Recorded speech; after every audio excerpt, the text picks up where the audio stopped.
Tema kita tentang murid Kristus. Kita dasari dalam Matius pasal 16 ayat 24.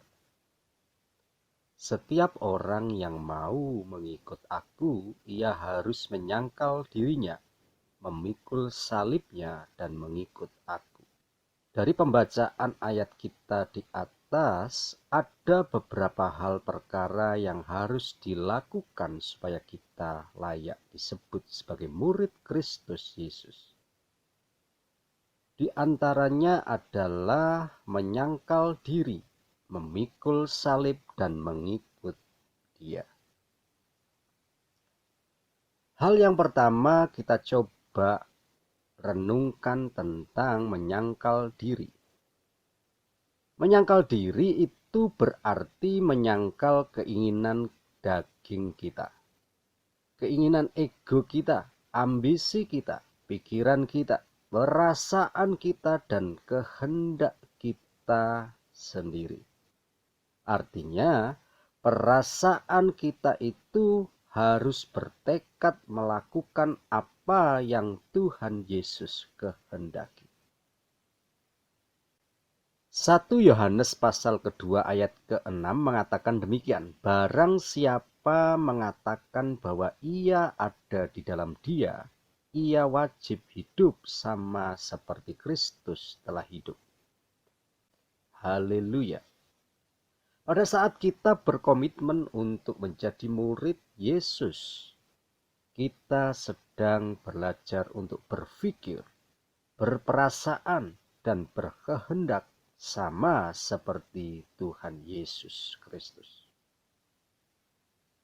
Namun banyak orang Kristen yang sulit sekali untuk menyangkal diri.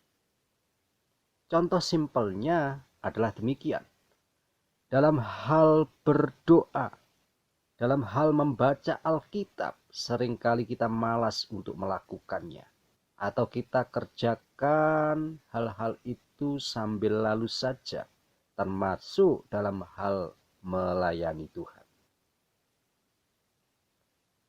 Seringkali di mana kita selalu menunjukkan sikap ogah-ogahan dan tidak bersemangat dengan berbagai alasan. Mungkin capek, mungkin lembur kerja, tidak punya talenta, dan sebagainya. Itulah hal-hal yang tidak ada dasar alasannya yang sebenarnya.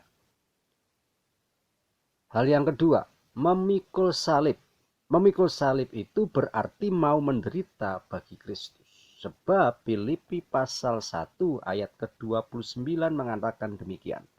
Sebab kepada kamu dikaruniakan bukan saja untuk percaya kepada Kristus, melainkan juga untuk menderita untuk Dia. Haleluya.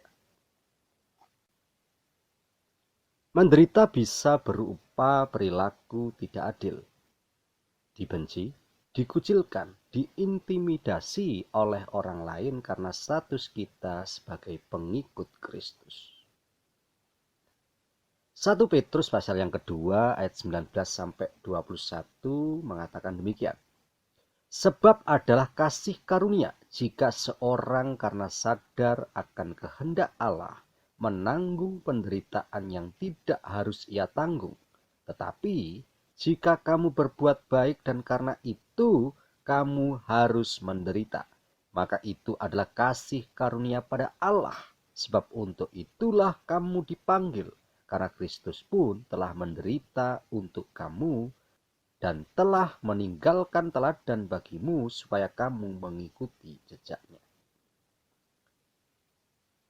Hal ketiga, mengikut Yesus artinya taat melakukan firman Tuhan.